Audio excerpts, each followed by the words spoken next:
आपको अहम खबर से आगाह करें कि कायद नून लीग नवाज शरीफ का बलूचिस्तान में कीमती जानों की ज़िया पर गहरे रंज का इजहार किया गया। ट्विटर पैगाम में कहा कि बलूचिस्तान में कीमती जानों की ज़िया पर दिली रंज हुआ। ऐसी सफा कार्रवाइयों से कौम के हौसले पस्त नहीं किए जा सकते। दुख की इस घड़ी में मेरी हमदर्दियाँ लवाहिकीन के साथ हैं। आपको अपडेट करें इस हवाले से। कायद नून लीग नवाज शरीफ का बलूचिस्तान में कीमती जानों की ज़िया पर गहरे रंज का इजहार किया गया है। ट्विटर पैगाम में कहा कि बलूचिस्तान में कीमती जानों की ज़िया पर दिली रंज हुआ है। बलूचिस्तान समेत मुल्क भर में बदअमनी है, जराइम में इजाफा हो रहा है, लोग लुट रहे हैं। फॉर्म 47 की हुकूमत ने कोई इस्लाहात नहीं की, कर्जों पर कर्जे लिए जा रहे हैं, बोझ सारा गरीब आवाम पर डाला जा रहा है, सारा नजला इदारे पर गिर रहा है। ये जो कुछ कर रहे हैं खुदकुशी कर रहे हैं। एस्टैब्लिशमेंट से जब भी बात होगी मुल्क और कानून के लिए होगी बारी। पीटीआई ने गैर रस्मी गुफ्तगू की। उन्होंने कहा कि मेरा एस्टेब्लिशमेंट से कोई राब्ता नहीं, अवाम फौज से प्यार करते हैं क्योंकि वो हमारा दिफा करते हैं। उन्होंने मजीद कहा मुझे इंतहाई गर्म कमरे में रखा गया, इसके बावजूद कोई रिलीफ नहीं चाहिए। जेल में कुछ ज़्यादा ही सख्तियां हो रही हैं, लगता है इनकी काम पे टांग रही हैं।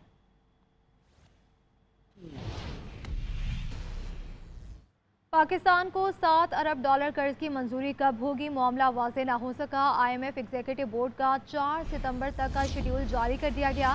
पाकिस्तान का नाम शामिल नहीं। ज़राए के मुताबिक IMF ने दोस्त ममालिक से गारंटी मांगी। हुकूमत चीन, सऊदी अरब और UAE के साथ राब्ते में है।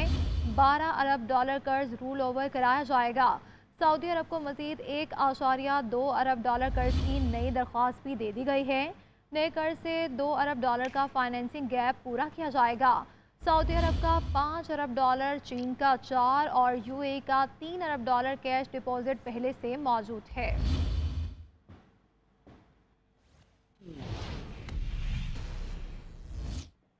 इस्लामाबाद हाई कोर्ट ने इंटरनेट की सुस्त रवि और फायरवॉल लगाने के खिलाफ दरख्वास्त में 3 सितंबर को तफसीली रिपोर्ट तलब कर ली। अदालत ने मेंबर टेक्निकल वजारत इंफॉर्मेशन टेक्नोलॉजी को आइंदा समात पर ज़ाती हैसियत में तलब कर लिया। चीफ जस्टिस आमिर फारूक ने कहा कि वज़रा के मुतज़ाद बयानात आ रहे हैं, कभी फायरवॉल है तो कभी फायरवॉल नहीं है। इस्लामाबाद हाईकोर्ट में इंटरनेट की सुस्त रवि और फायरवॉल की इंस्टॉलेशन के खिलाफ दरखास्त पर समाअत हुई। पीटीए वकील ने कहा कि पहले हमें पता चला 2 केबल्स कटी हुई थी, हमें कल मैसेज आया तीसरी केबल भी कट गई है। चीफ जस्टिस आमिर फारूक ने कहा कि IT से मुताल्लिक काम इंटरनेट की मरहून मन्नत है, केबल या केबल्स कट गई हैं, इसका जिम्मेदार कौन है। वज़रा के मुतज़ाद बयानात आ रहे हैं, कभी फायरवॉल है कभी फायरवॉल नहीं। वजीर एक दिन एक, दूसरे दिन दूसरा बयान देता है, पूरी कौम कंफ्यूज है। डिप्टी अटॉर्नी जनरल ने कहा कि हमारी किसी इंस्टॉलेशन की वजह से कोई इशू नहीं आया। चीफ जस्टिस ने कहा कि 10 दिन से बिजनेस कम्युनिटी शिकायत कर रही है, इंटरनेट से मुतल्लिका हर कोई शिकायत कर रहा है, हुकूमत कह रही है खराब है। अब ये पुराना दौर तो नहीं जब एक फोन खराब होता था तो खराब ही है। ईमान मजारी एडवोकेट ने कहा कि इंटरनेट चल रहा है, व्हाट्सएप के फंक्शंस मुतासिर हो रहे हैं, ऑडियो वीडियो सही तरीके से सेंड नहीं हो रही। चेयरमैन पीटीए ने कहा कि वेब ऑपरेटिंग सिस्टम को अपग्रेड कर रहे हैं। चीफ जस्टिस आमिर फारूक ने कहा कि सिक्योरिटी और नेशनल इंटरेस्ट का मामला हो तो अदालत के देखने की रिपोर्ट दे दें, अदालत जानना चाहती है ये क्या हो रहा है। इस्लामाबाद हाईकोर्ट ने इंटरनेट की सुस्त रवि और फायरवॉल से मुतालिक तफसीली रिपोर्ट तलब कर ली। अदालत ने मेंबर टेक्निकल वजारत इंफॉर्मेशन टेक्नोलॉजी को आइंदा समात पर ज़ाती हैसियत में तलब कर लिया। केस की समात 3 सितंबर तक मुलतवी कर दी गई। इस्लामाबाद हाईकोर्ट ने अरशद शरीफ और दीगर सहाफ़ियों के खिलाफ मुतअद्दिद मुकदमात के इंदराज के खिलाफ दरख्वास्तों पर तहरीरी फैसला जारी कर दिया। अदालती फैसले में कहा गया कि अरशद शरीफ के खिलाफ एक इल्ज़ाम में दर्ज मुतअद्दिद FIRs कानून की नज़र में बरकरार रखने के काबिल नहीं। एक ही इल्जाम पर मुल्क भर में मुकदमात दर्ज हो सकते हैं या नहीं। जस्टिस मोहसिन अख्तर कियानी ने अरशद शरीफ और दीगर सहाफियों के खिलाफ मुतअद्दिद मुकदमात के इंदराज के खिलाफ दरख्वास्तों पर फैसला जारी कर दिया। 36 सफ़ात पर मुश्तमिल अदालती फैसले में कहा गया है कि अरशद शरीफ को अरबाब इख्तियार की जानिब से गैर मुनसिफाना हरासमेंट का सामना था। अरशद शरीफ के खिलाफ तहकीकात के लिए सिर्फ एक FIR को दुरुस्त समझा जाना चाहिए था। जब रियासती इदारों की जानिब से FIR दर्ज कराई जाए तो मुलजिम को हिफाजत फराहम की जाना चाहिए थी। मुलजिम को अदालत से रुजू करके जमानत हासिल करने का हक फराहम किया जाना चाहिए था। जस्टिस मोहसिन अख्तर कियानी ने लिखा कि अरशद शरीफ के खिलाफ दर्ज मुतअद्दिद FIRs कानून की नजर में बरकरार रखने के काबिल नहीं। इनके अहले खाना ने बहुत बड़ा नुकसान उठाया है जिसकी तलाफी मुमकिन नहीं है। अदालत ने कहा कि सहाफियों के तहफ़्फ़ुज़ के लिए 1 दिसंबर 2021 को प्रोटेक्शन ऑफ जर्नलिस्ट एक्ट का नफाज हुआ। आज भी सहाफियों को गैर मुनसिफाना हरासमेंट का सामना करना पड़ता है। अरशद शरीफ के अहले खाना प्रोटेक्शन ऑफ जर्नलिस्ट एक्ट के तहत कायम कमीशन से रुजू कर सकते हैं। कमीशन की कानूनी जिम्मेदारी है कि वो अरशद शरीफ को पेश आने वाली हरासमेंट, जिंदगी को लाहक खतरात की तहकीकात करे। सहाफियों की जानिब से अपने खिलाफ मुकदमात के हवाले से दरख्वास्तों को निपटाया जाता है। कराची के एहतसाब अदालत ने MQM के सीनियर रहनुमा और साबिक नाजिम कराची मुस्तफ़ा कमाल के खिलाफ नैब रेफरेंस पर फैसला महफूज सुना दिया। अदालत ने रेफरेंस बहाली की दरख्वास्त मुस्तरद और मुस्तफ़ा कमाल को बरी करते हुए रेफरेंस चेयरमैन नैब को भेजने का फैसला बरकरार रखा। हबीबुल्लाह की रिपोर्ट देखिए।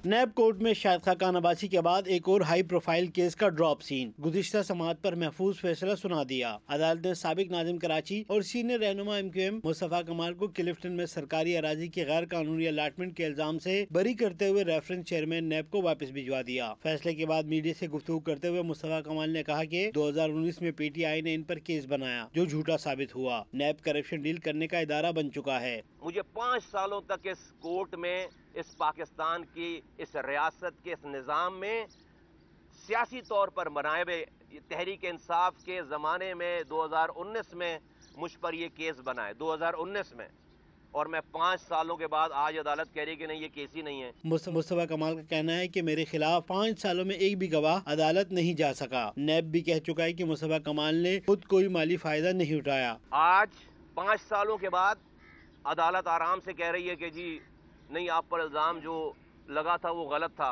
5 सालों के बाद तो मेरे ये 5 साल कौन वापस ला कर देगा। उन्होंने मजीद कहा कि वफाकी हुकूमत MQM को मुसलसल नजरअंदाज कर रही है। हमें हमारा शेयर नहीं दिया गया। इस मुल्क को इस्लाहात की जरूरत है। कैमरामैन फैसल खान के साथ हबीबुल्लाह, GNN कराची।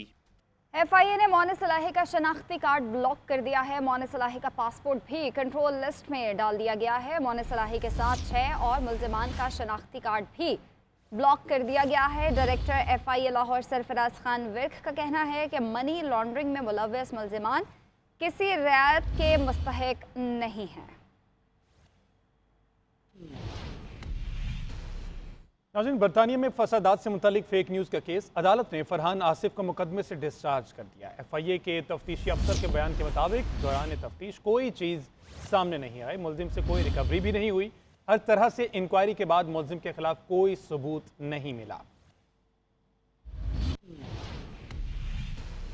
वफाकी वज़ीर तवानाई अवैस लगारी कहते हैं कि पंजाब हुकूमत ने 55 अरब रुपए की सब्सिडी से आवाम को 500 यूनिट तक बिजली के इस्तेमाल में बड़ा रिलीफ दिया है। इस रियायत को हर तबके तक पहुँचाया जाएगा। हमारी वजारत में चंद महीने में जो काम हुए 75 बरसों में नहीं हुए। 1 साल में बिजली की कीमतें काफ़ी हद तक कम हो जाएंगी। बिजली चोरी रोकने का फ़ायदा सारिफीन को मिलेगा। बिजली चोरी रोकने के लिए महकमों को फ्री हैंड दिया है। हुकूमत पंजाब ने अपने ही इनिशिएटिव के ऊपर खुद हिम्मत करके और 200 से 500 यूनिट इस्तेमाल करने वाले सार्फिन को 14 रुपए फी यूनिट, जो तकरीबन 30% बिजली की कीमत की बनती है, उसका एक रिलीफ दिया है हुकूमत पंजाब ने। हमारा ये फर्ज बनता है कि हमारा इदारा इतनी बड़ी रियायत को किसी भी सूरत में गलत तरीके से इस्तेमाल करके सार्फिन को उसके पूरे हकूक न पहुँचाने की गलती ना करे। हर गरीब और मिडिल क्लास और लोअर मिडिल क्लास के तनख्वाहदार तबके तक पहुंचाया जाएगा ताकि उनको उसका हुकूमत पंजाब का जो इतना बड़ा 45 अरब रुपए तक का जो रिलीफ है वो हर कस्टमर तक पहुंचे। ब्रेक के बाद आपको बताएं, वजीर आजम शहबाज शरीफ से स्क्वाश के मायनाज खिलाड़ी और आलमी चैंपियन जान शेर खान की मुलाकात हुई है। वजीर आजम ने जान शेर खान के इलाज मुआलजे के हवाले से हर मुमकिन इकदाम उठाने की हिदायत की है। वज़ीर-ए-आज़म शहबाज शरीफ ने कहा, जान शेर खान ने अपने खेल के जरिए पाकिस्तान का नाम पूरी दुनिया में रोशन किया। हुकूमत मुल्क में स्क्वाश समेत तमाम खेलों के फ़रोग़ के लिए खातिर खा इक़दाम कर रही है। हुकूमत के यूटिलिटी स्टोर्स बंद करने के फैसले के खिलाफ यूटिलिटी स्टोर्स के मुलाजमीन सरापा एहतजाज हैं। इस्लामाबाद में यूटिलिटी स्टोर्स के हेड ऑफिस के बाहर बड़ी तादाद में मुलाजमीन जमा हैं। यूटिलिटी स्टोर्स मुलाजमीन और सेक्रेटरी वजारत सनअत व पैदावार के साथ मुज़ाकरात भी जारी, बता रहे हैं उस्मान भट्ट। जी उस्मान।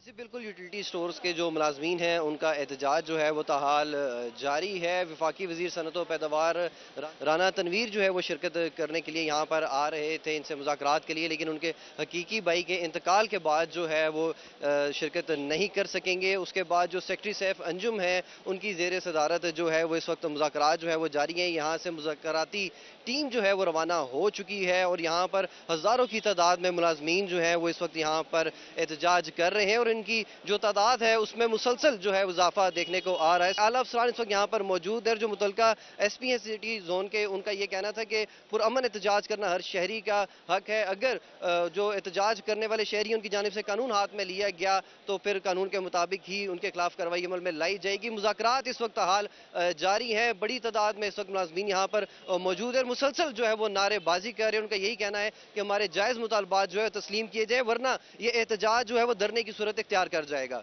जी, कल्लात में जाम बहक होने वाले लेवीज और पुलिस एहलकार की नमाज जनाजा अदा कर दी गई। नमाज जनाजा में DIG SSP समेत अफसरान कबायली माहिदीन ने शिरकत की। लेवीज और पुलिस एहलकारों को इनके आबाई इलाकों में सुपुर्दे खाक किया जाएगा। आपको अपडेट करें इस हवाले से। कल्लात में जाम बहक होने वाले लेवीज और पुलिस एहलकारों की नमाज जनाजा अदा कर दी गई। उधर कराची में नश्तर पार्क से बरामद होने वाला शोहदाए करबला का मरकजी जुलूस सदर दवाखाने पहुँच गया है। शुरका ने नमाज ज़ोहरैन इमाम बारगाह अली रज़ा पर अदा की, जिसके बाद जुलूस अपने रवायती रास्तों पर रवा दवा है। इसी हवाले से बताएंगे हमारे नुमाइंदे जो इस वक्त वहाँ पे मौजूद हैं। राना महमूद बताएगा। बहुत शुक्रिया। मैं सर सदर दवाखाने पर मौजूद हूँ और चेले में इमाम हुसैन का मरकजी जुलूस बरामद हो चुका है। नमाज ज़ोहरैन इमाम बारगाह अली रज़ा पर अदा की गई। जैसे कि मेरे कैमरा को दिखा सकते हैं कि इस वक्त जुलूस जो है रवा दवा है। सदर दवाखाने के पास पर जो है अज़ादारान की बड़ी तादाद इस वक्त यहाँ पर मौजूद है, जबकि जुलूस की सिक्योरिटी के लिए फुल प्रूफ इकदाम किए गए हैं और 5000 से ज़ायद पुलिस एहलकारों को तैनात किया गया है और रेंजर्स के इजाफी एहलकार भी इस जुलूस की निगरानी के लिए मौजूद हैं। जबकि जुलूस के रवायती रास्तों की मुकम्मल तौर पर जो है बम डिस्ट्रस स्क्वाड की जानिब से उसकी मुकम्मल स्वीपिंग की जा रही है और उसकी स्वीपिंग के बाद जुलूस को आगे गुजरने की इजाज़त दी जा रही है। जगह जगह पर पुलिस की पिकेट्स यहाँ पे कायम की गई है। ट्रैफिक पुलिस के एहलकार भी यहाँ पर मौजूद हैं और तमाम मुकाम की जो है मुकम्मल तौर पर निगरानी की जा रही है। जबकि बुलंद इमारतों पर शार्प शूटर्स भी तैनात किए गए हैं जो कि जुलूस की कड़ी निगरानी कर रहे हैं और जुलूस की फिजाई निगरानी भी की जा रही है। जी, हज़रत दाता गंज बख्श अली हजवेरी रहमतुल्लाह अलैह के 981वें उर्स की तकरीबात का आज आखिरी रोज़ है। उर्स मुबारक में महाफिज का सिलसिला भी जारी है। अकीदतमंद ढोल की थाप पर भंगड़े और नजरों न्याज कर रहे हैं। इसी पर मज़ीद बात करेंगे वासिम महमूद से। जी, वासिम बताएगा। बिल्कुल, आज इख्तितामी रोज़ है। दाता दरबार में उर्स का 981वां उर्स मनाया जा रहा है और आज रात को मगरिब के बाद उर्स ख़त्म हो जाएगा। गवर्नर सिंध कामरान टसूरी कुछ देर पहले यहाँ पर पहुँचे हैं और उन्होंने यहाँ पर जो ज़ायरीन आए उनसे खिताब किया। उन्होंने अपने खिताब में ये जो बलूचिस्तान में वाक़या हुआ उसकी पुरजोर मजम्मत की है और उन्होंने ये कहा है कि पूरी कौम को इस तरह के वाक़यात के ख़िलाफ़ खड़े होने की ज़रूरत है और जो हज़रत दाता गंज बख्श रहमतुल्लाह अलैह हैं उनकी तालीमात को फैलाने की, अमन और अमान के पैगाम को फैलाने की ज़रूरत है। जो आज इंतजाम किए गए हैं यहाँ पर दाता दरबार में और इर्द गिर्द, उसमें 3 लेयर सिक्योरिटी बनाई गई है पुलिस की जानिब से और भरपूर तरीके से तमाम लोगों को चेक करने के बाद अंदर आने की इजाज़त दी जा रही है। दाता दरबार और जो तमाम जुलूस के रूट हैं योम अली के, उस पर तमाम जगह पर चेक करने के बाद ही अंदर इजाज़त दी जा रही है। यहाँ पर लोगों की बड़ी तादाद पूरे मुल्क से यहाँ पर पहुँची है और ढोल की थाप पर भंगड़े डालते लोग आए हैं। नजर न्याज तकसीम किया जा रहा है और भरपूर तरीके से जो उर्स की जो तकरीबात है वो जारी हैं।